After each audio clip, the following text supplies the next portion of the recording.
I'm retired Captain Dave Boucher. Today we have with us retired Captain Fred Venneman. Fred, it's great to have you with us today. It's a pleasure to meet you, Dave. Okay, thanks. Thanks so much.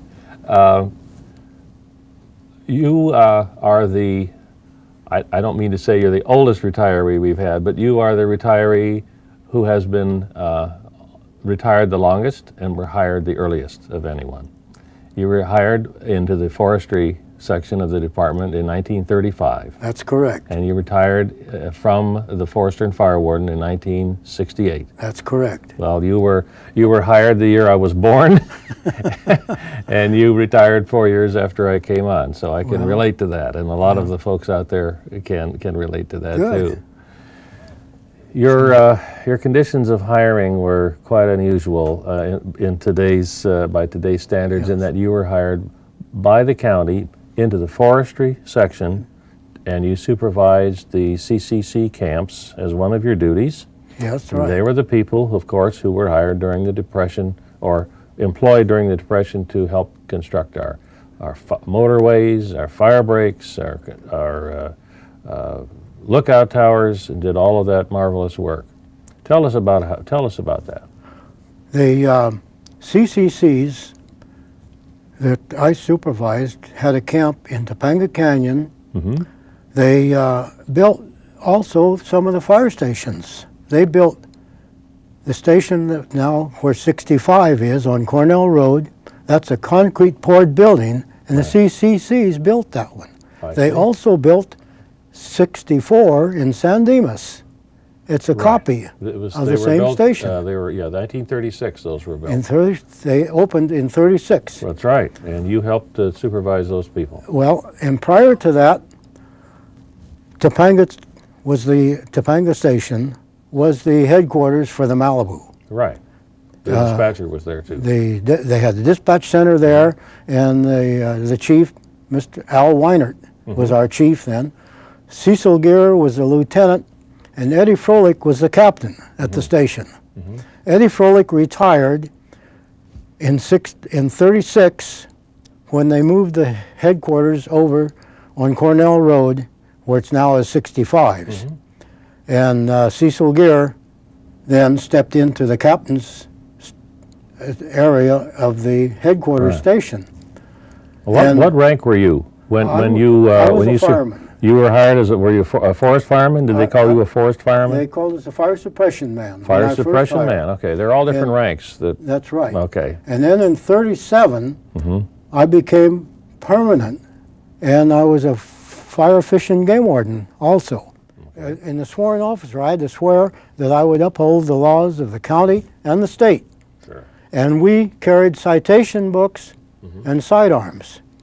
Right. When we were on patrol. The firearms started in 1927 when one of the patrolmen out there was assaulted, and the department thought it would be all right to carry a firearm.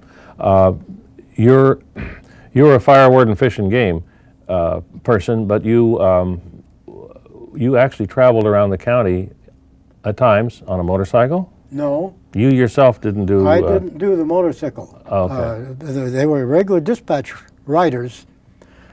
And we did not have radios. Right. So whenever we had an emergency incident, the dispatch rider would come to the incident, and then he would take a message to the call box to call the headquarters station, the dispatch center, or whichever. Now, in those days, the dispatch center, like for anything in the Malibu, was there at the headquarters at 65s. Right.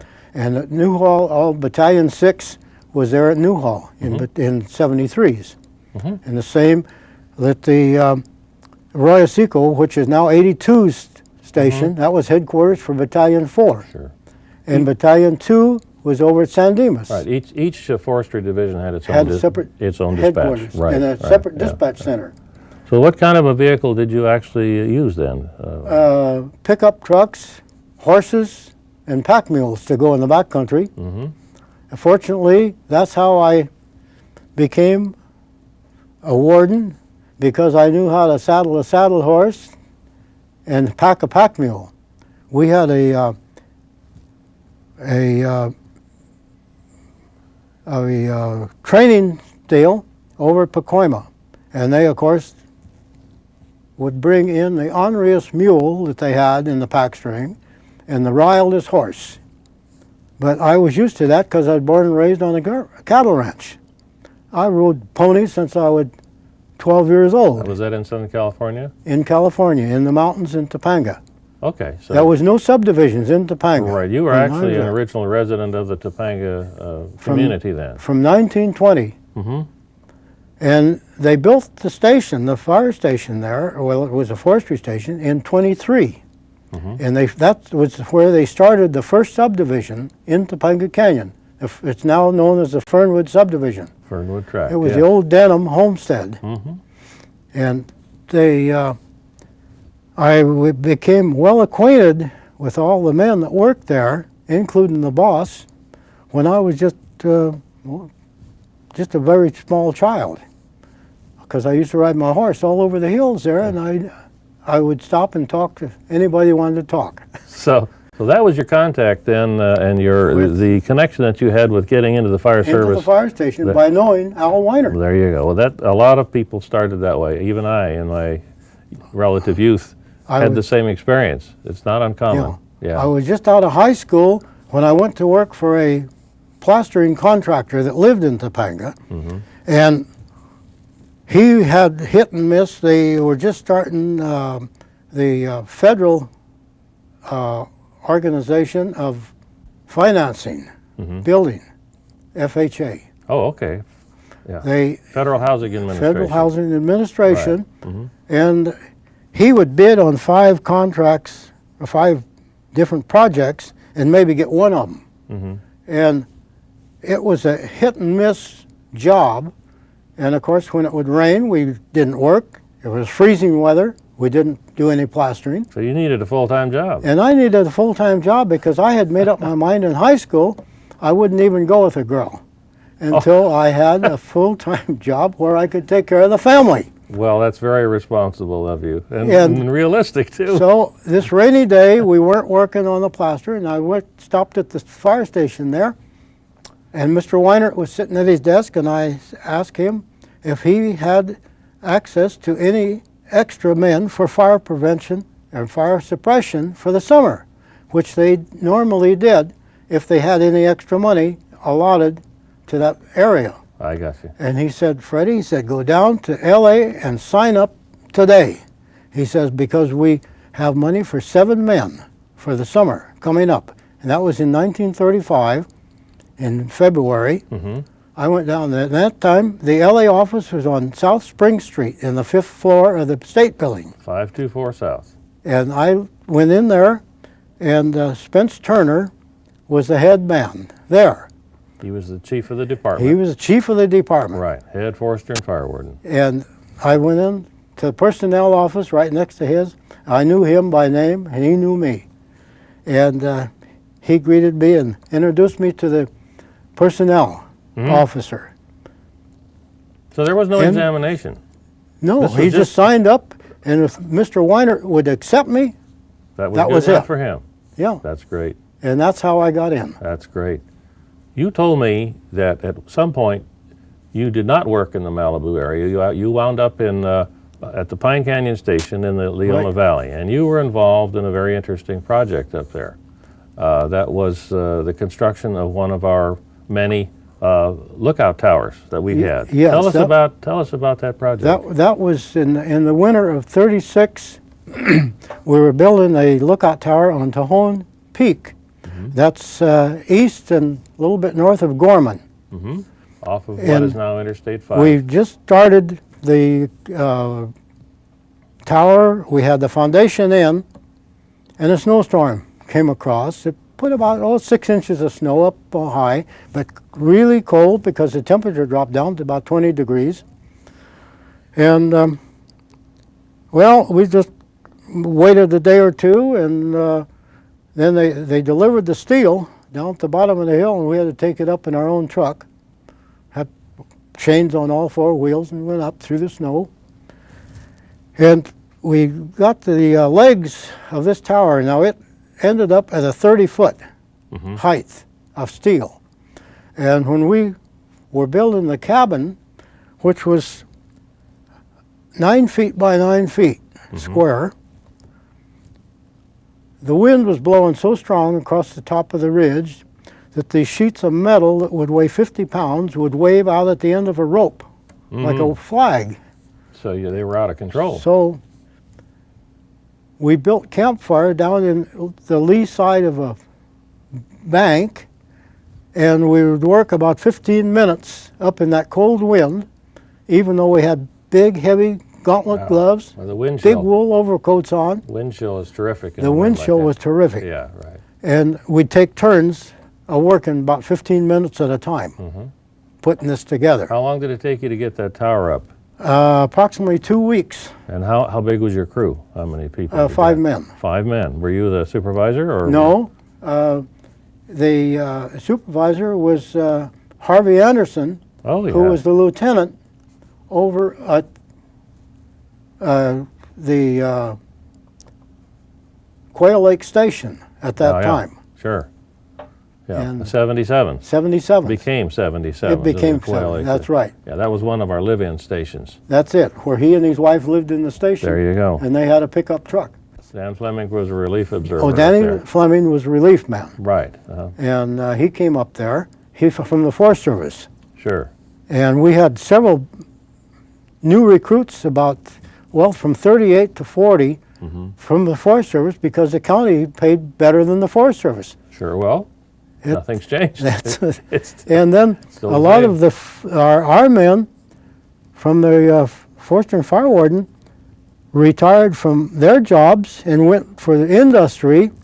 The engineer in 41 retired from Pine Canyon Station, and he went back with the Southern Pacific Railroad. I see. And I took his place in 41 as a fire apparatus engineer Ah, okay. So you made apparatus engineer in 41. in 41. And you were called, I believe, an operator?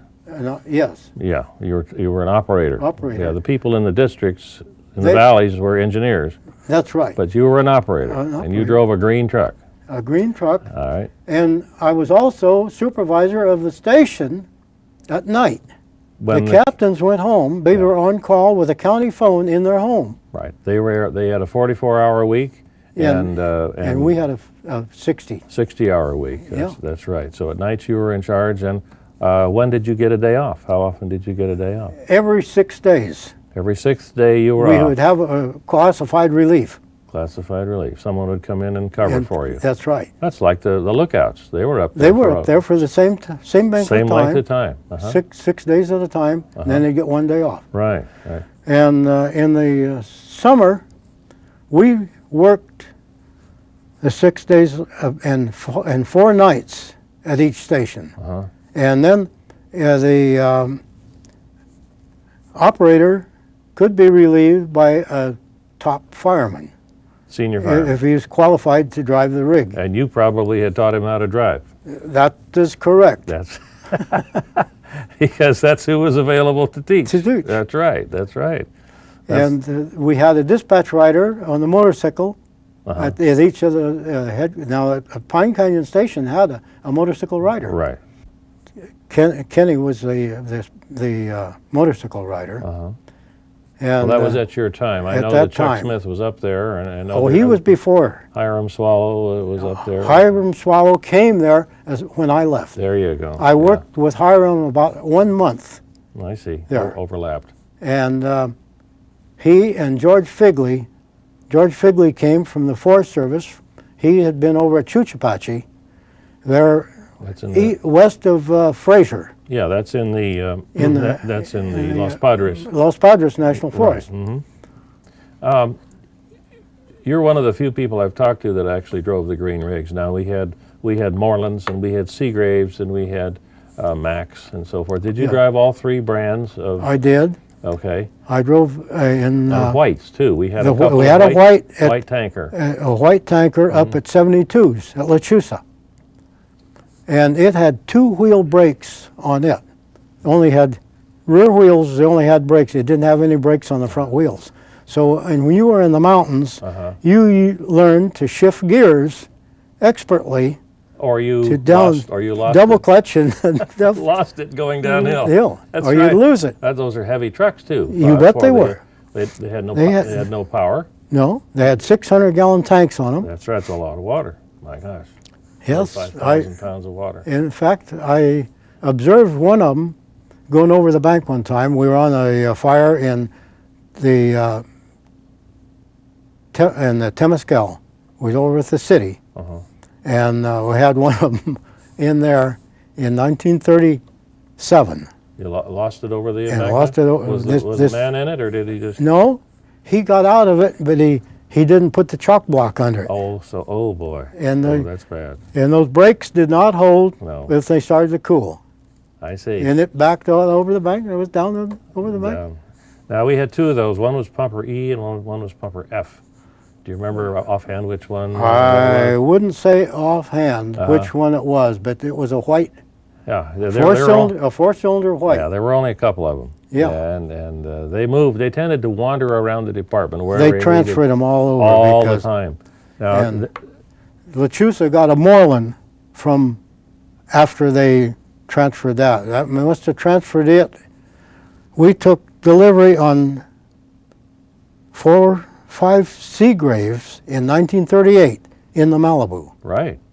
There were a lot of them. And the Moreland that had been at the 65s at headquarters from 36 to 38 was put in reserve, and I happened to take my engineer exam on that Moreland that I had driven as I was a fireman. Lucky break. And That was it had a 50-gallon gas tank mounted between the reels behind the seat. right. And the shutoff valve for the tank was right behind the center of the driver's seat. And there was a CHP and a civil service personnel driving on my driving drill. And we were from downtown LA right by Bunker Hill. And we started up this hill that had a 7% grade. And the gas tank, they were supposed to have filled it the night before. I was the first man on it in the morning, Uh-huh. and they did not fill it. Oh, so it is All the gravity. gas went to the back of the tank, Uh-huh. and the thing almost got to the top of the hill before it ran out. And the engine died, and I said to the CHP, turn the gas back on and we'll proceed with the drill. He said, I didn't touch anything. He just ran out. And I said, well, then all the gasoline is at the back of the tank, so we'll have to back down the hill. So I double clutched it, put it in reverse, and used the starter to turn the motor over so we could back down the hill. We backed down the hill, and as soon as I backed the rear end of it up the side tray, the gasoline flowed to the front, and we were in the business. Did you go get some gasoline right then? or- I went down to the closest station, and fortunately, the charge cards that always accompanied an engine from the district, from the mountains, Uh-huh. we had 3 charge cards. Uh-huh. And here was a gas station, Shell gas station, and there was a Shell card in the glove compartment. Uh-huh. So I filled the gas tank, 50 gallons. There you go. Needless to say, you passed your exam. I passed the exam. Of course you did. What year did you make captain? I made captain in 1951. 51. Okay, so that was Cecil Gear was the chief. was the chief Right. then. Mm-hmm. And you had worked around him or for him? For him many, many times. Many times. Very nice man, I From- understand. The time from 1941, when Al Weinert died, he took over as battalion chief in the Malibu. And then I was back and forth. I worked as a relief driver in the Malibu area in 41 and 42 and 43. Well, I also relieved the station at Newhall, 73s. Well, that's a long way. Well, I was on mileage, my But I car, mean, it's not even in the same division, but it was. Newhall division. Yeah, but we that had division. 2 relief men. The other man relieved the other stations in the Malibu. I relieved the Topanga and the headquarters, and then also And the also headquarters at in Newhall. You had a very interesting thing happen, I understand, on a fire. Well, two things. First of all, let's talk about the situation where you had a friend who was a pilot, and he was a private pilot. That's right. And at one point, he was flying over an area in Malibu and actually spotted a brush fire beginning. Tell us what happened on that situation. This fella was he was a commercial pilot. He worked for United Airlines, but he had his own private plane that he had an aerial photo equipment in it. Camera, right. To take aerial photos of the subdivision stuff that they were putting in the mountain areas. And this fire was actually in the Topanga Oaks subdivision off of Hillside West. And that's on the west side of New Topanga Canyon Boulevard. And that we had a northeast wind about 10 to 12 miles an hour blowing. I was out on patrol, and my patrolman was out with the pickups. And Ray Brunston was my engineer at that time. He made Division I before he retired. And he and the battalion chief, who was a newly appointed battalion chief at Newhall, Battalion 6, was in our station at Topanga there at 69s. They responded about the same time as I got the fire call on the radio. And with the northeast wind starting to blow, I just called for second alarm automatically and air support. And the county had, at that time, under contract with a fellow named Joe Hennessy, 2 AJ-1 Martin bombers at Van Nuys Airport. And they carried 2,000 gallons each. Of whatever they put in. In 4 tanks. Right. I used to help load those, so I'm very familiar with those. So you remember those? Absolutely. They were wonderful. Maybe you remember Joe.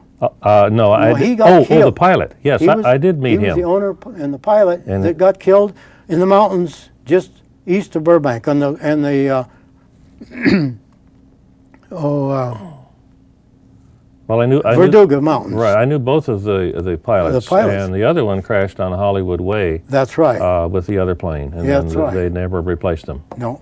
Yeah, right. But those fellows, Joe was sitting at his scanner at Van Nuys when I called for air support. And he was in the air before LA City LA dispatcher called him. They were on contract. LA dispatcher had to call him for air support. Right. He had his plane in the air, and his other pilot was warming up the engines. Getting ready to go. Ready to go. So actually, your friend turned this fire in. No, there was local people turned it in, but he spotted it. He had just left the Santa Monica airport with his plane, and he was going to go over to Chatsworth to photograph some track. So he didn't turn it in, but he spotted it and photographed it. And photographed it. Photographed it And that's one of the photographs. Yeah, that we'll see. That's amazing. And so the Engine 69 and Battalion 6 came in to Hillside Drive West at the same time I drove my pickup in. And my engineer said that the chief wanted him to stay at the bottom of the hill where there's 4 big palatial homes. And I said, well, we'll let the chief stay at those palatial homes, and we got to go to fight the fire up the hill. And so Ray followed me up the hill. And by that time, Joe Hennessy radioed to me, where do you want me to hit it? And I said, go past to the west of the fire, and took a fly from west to east at the head of the fire, just hit it inside where the smoke is coming up. Yeah. I said, just hit inside the smoke and drop it in continuous line, come across that. And he did. He made a beautiful stop on that. And that left the west end then wide open for the next plane coming in. And I radioed for him. I think his name was Earl. I said, hit that west line from north to south.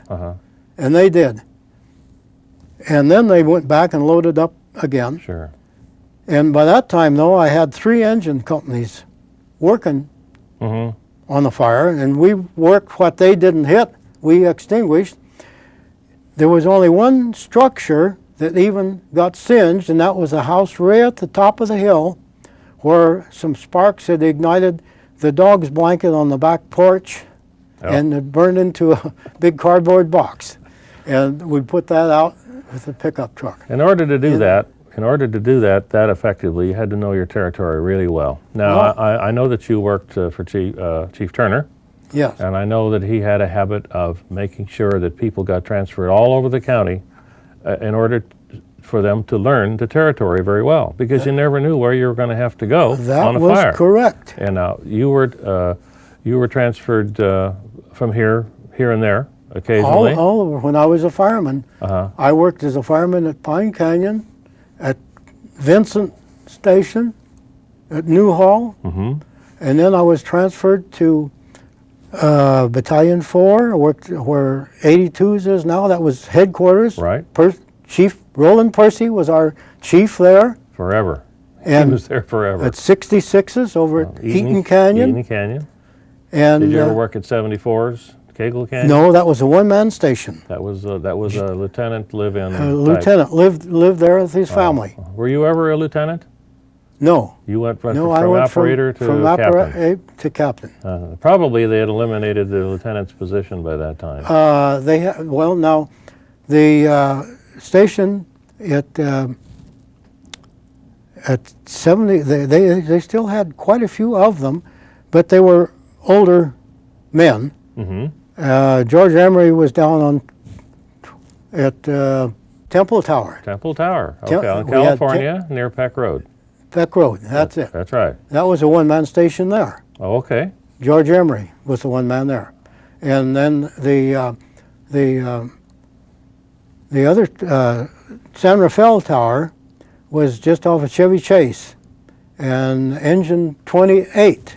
Yes, it was right near there, just a few blocks away. Yeah. It's the original Flint Ridge station. That's right, and that was under the direction of a fellow who made the first chaplain for L.A. County. Sproul. Ed Sproul. Ed Sproul was a captain at 28th. Okay, well he was, there was a Captain Biddle there before then. There was two captains. Jackson was there Biddle for a was at while. 19. Well, at the time, but I mean, I know that he was up there for a short time. Then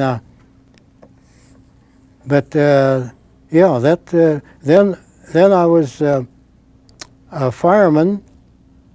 Then we had the 1938 flood, and I was at Newhall in the construction camp at Newhall when the 38 flood hit. That was in In March. Very bad, tremendous rain. We didn't have any storm drain control at all. Hanson Dam wasn't in. It was in surveyed. But not there. But not there. Right. So all the streams were not controlled. They had no concrete lining. They were just wild streams. And the stream coming out of the Big Topanga Canyon washed both approaches off of the bridge, a foothill bridge that went across the Big Topanga. And our telephone line was on poles on the east side of that bridge, 5 feet above the road bed.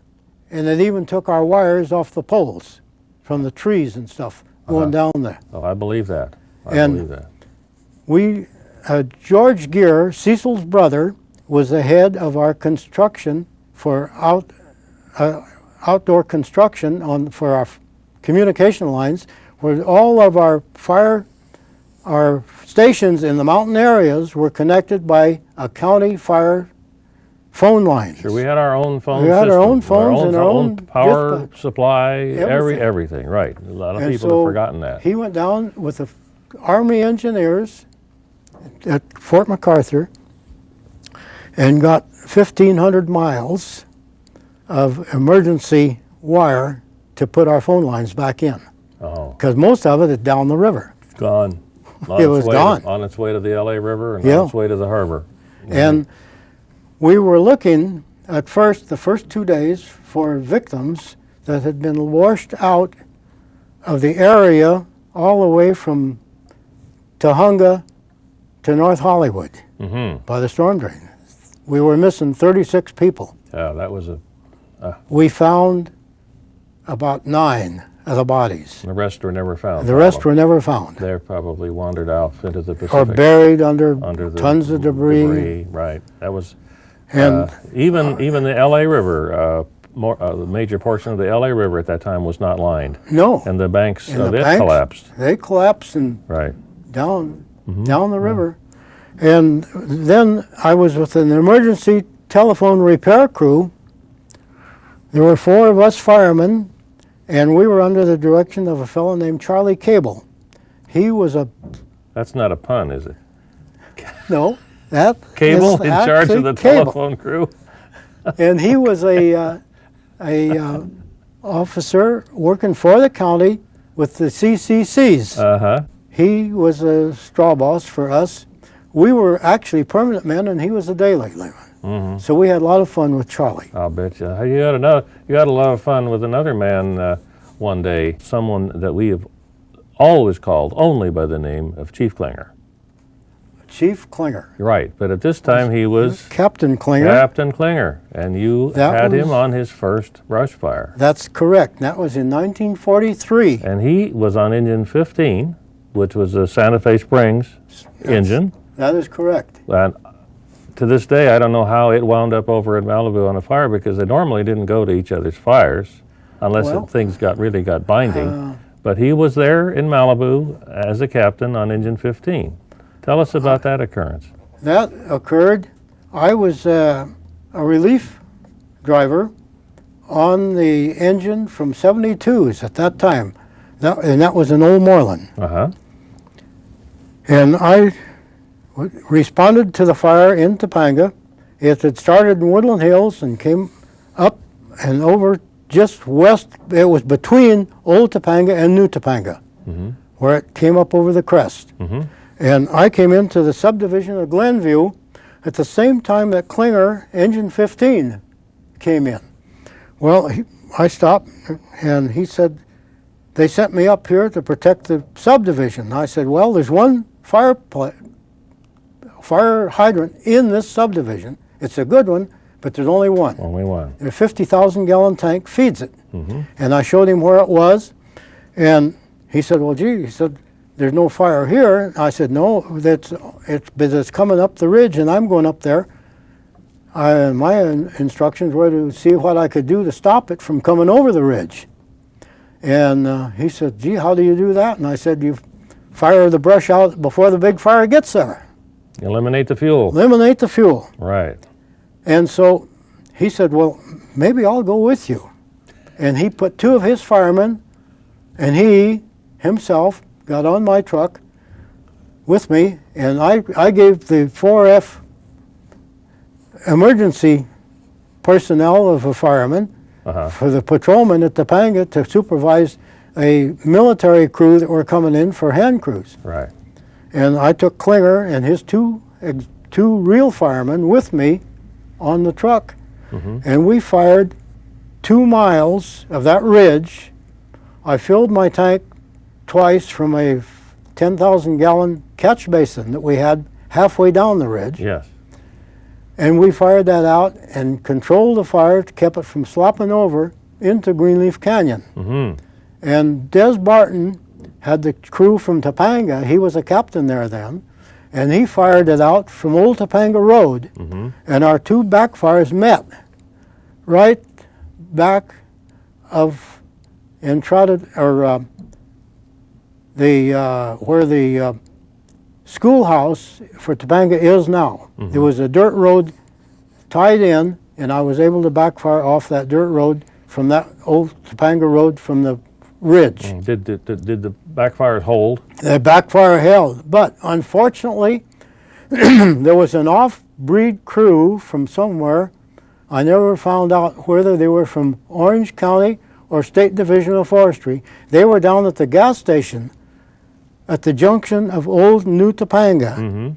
And their captain went over to across the creek on foot and fired the grass on the bank and it went up the bank and fired this big house, a big Oh, dear. two-story house. It had wood shingles on the outside of it. All The north wind was still blowing 60 miles an hour across the valley there. And you these don't fire burning shingles, I saw a whole bunch of them come up in the air and fly across the canyon and set the brush on fire a quarter of a mile away from the main, from where we were. Oh, I believe that. With a 60-mile-an-hour wind, it could have gone a lot farther. And that set the fire then that went up behind Fernwood. We lost 43 homes in Fernwood and 2 over in Las Flores Canyon. All I had for protection then was my own pickup truck, because Phil Goodell had taken the engine with him. He was the jurisdictional captain. I was called in off duty. And he had taken engine 69 and to another fire, spot fire, that had broken out above where we had backfired. And he was up there. And so I had a pickup truck from Topanga then, and also a 1 LA City Mountain Patrol pickup truck. And I radioed to Harvey Anderson, who was in the helicopter, have any equipment to send it into Fernwood. He says, I have none. Oh, hadn't arrived yet. Hadn't arrived yet. Takes a long time to get your Get that forces in there. together. That's right. So that, you probably then, you got the story of where Battalion 6, Hiram Swallow, had just appeared on the scene, and Harvey asked him to go on up past Richard Dix and see if the fire had funneled out of that canyon and gone over into the Las Flores. Hiram drove up there, and he drove up to Richard Dix's driveway about 2 minutes before the fire hit Richard Dix's home. It had not been cleared around that year. And it surrounded him. It surrounded and him. it almost burned up his car. It did. But he got out. The fire eliminated the oxygen, and the motor of his car would not run. And so he looked around, and here beside the house, there was a concrete lid. He lifted the lid, and it was an empty cistern. And there was a metal ladder going down into it, and it was empty.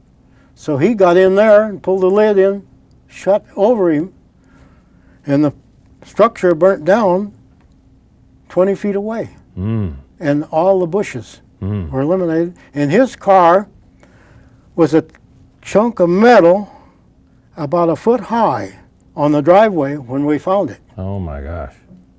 But he was alive. Oh, that's wonderful. That's an incredible story. And of course, Chief Klinger was watching, watched all of this happen. Well, he was very interested, and because he had not ever been in the brush area. That's right. And he probably learned a lot in that half an hour to an hour that all this. I came back to fire camp from there, and Klinger and he still didn't go back with engine 15. By that time there was an auxiliary engine in fire camp, and I took that, and Klinger and his 2 firemen, and by that time the fire was coming out of Malibu Canyon. It had already gone through Mononito subdivision in the Coal Creek, and so they sent us down, and where Pepperdine College is now was just a big oat field. It had been harvested, so we went into that field, and I backfired around the edge of the field. There was a fairly good road there, a dirt road, and he was impressed, and we spent the night on there controlling the backfire there. A lot more firefighting was done with backfiring than it is today. Oh, yes. I mean, you had to know how to do it, and you had to be very good at it to try it. Well, because you could get someone hurt in a hurry if you didn't. Oh, you did, because you had to know not only the area, the terrain, where your fire was going to go. where the fire was going to go, because the wind would switch it.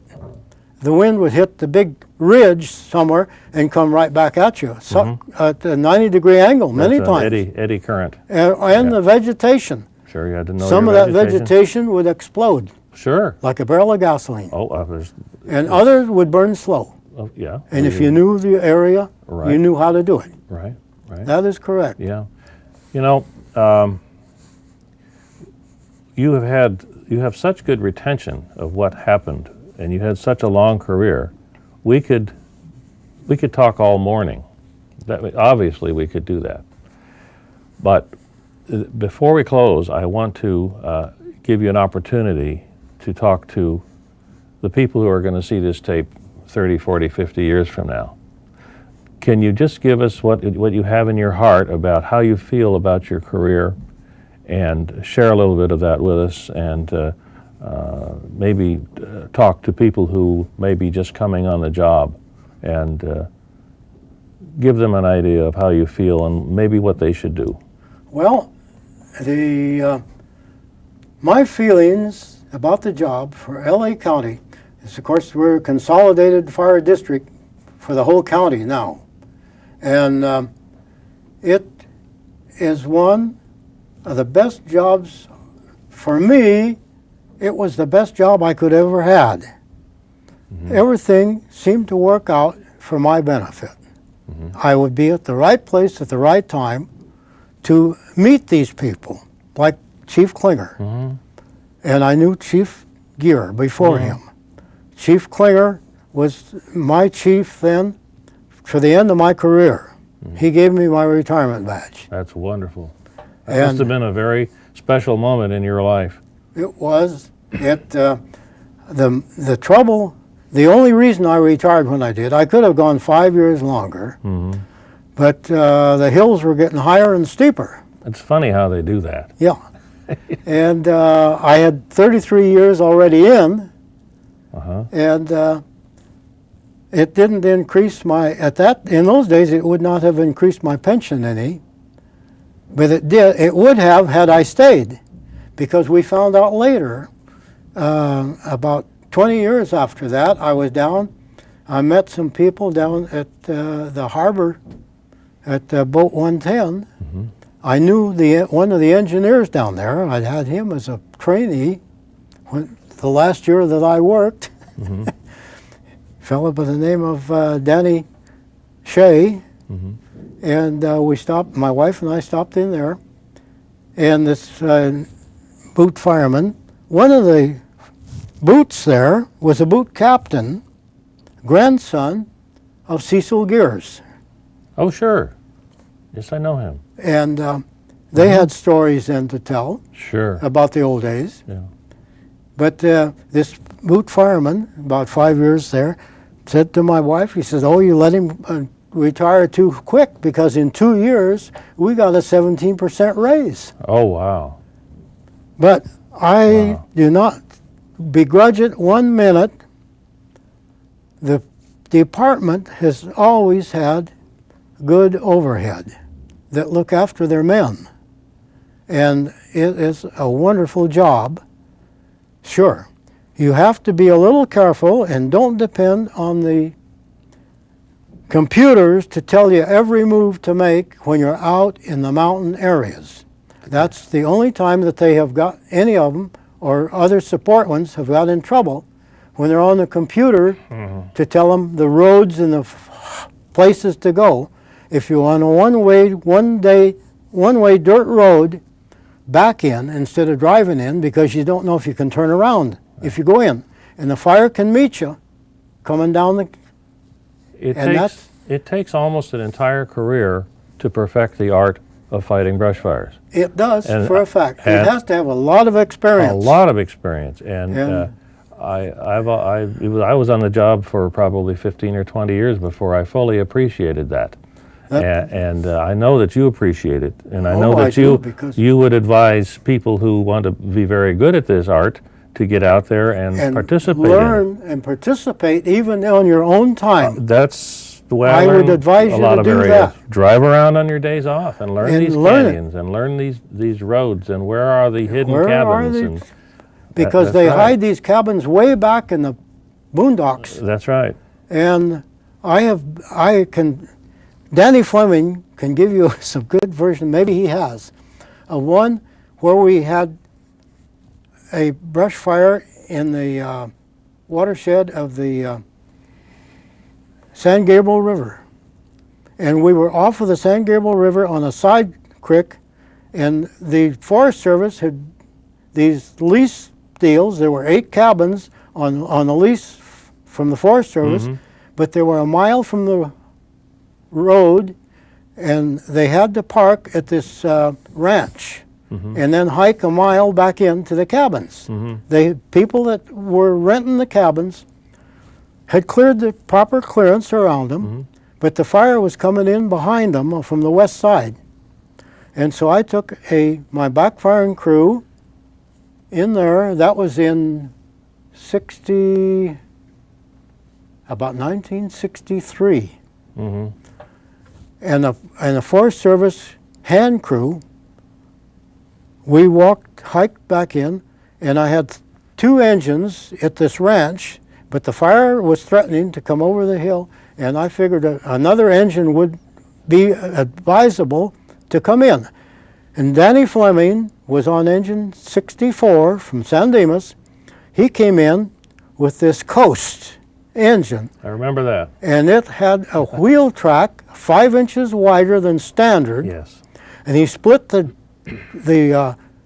rails off of this bridge across That the happens. river going into the ranch. The Coast was a great mistake. It wound up at 72s. It finally did. It finally wound up at 72s. But Right. in order to get the bridge rebuilt, well, we had 3 engines then, landlocked by this ruined bridge, and my pickup and the Forest Service crew. And I got on at the ranch, and I called the LA County Road Department district for that engine. And fortunately, the superintendent in charge of that crew was a personal friend of mine. I'd gone to high school with him. And I called him, and his name was Earl Rumble. And he said, well, what do you need? And I give him the specifications of what he would need to rebuild the bridge. He said it caught me just in time before I released the crews to go home tonight. And he showed up with a truckload of material and 5 men in about a half hour. Rebuilt the bridge in an hour, and we were able to move everything out and continue our firefighting on the rest of the fire. Well, I see what you mean about everything falling in place at the right time. Right time. Yeah. Well, that's And what happens. One of the reasons your career went well, though, was because you were prepared for To start with. to the eventuality. Right. That's right. Chief these- Turner started us out that way. That way, and he instilled in your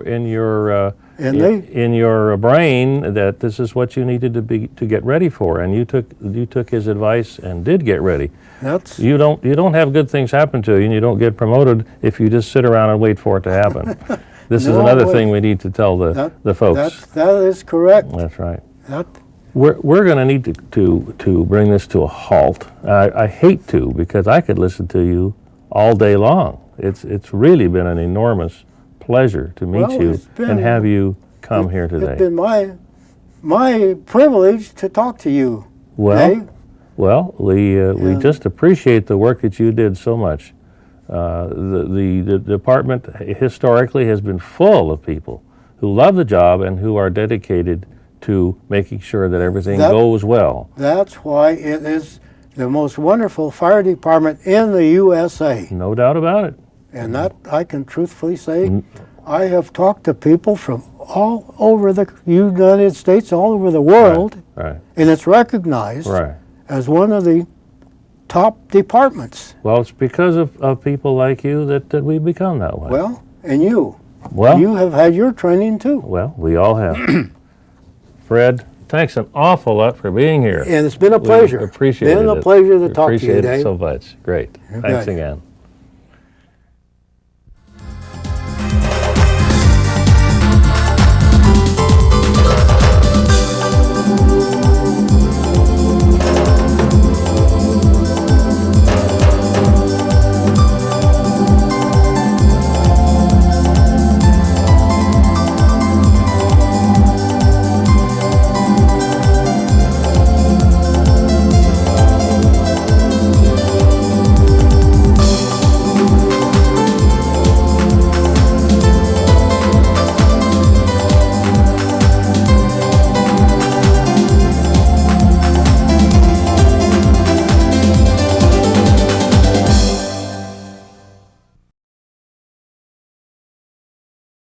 Let's live in a hideout in Topanga.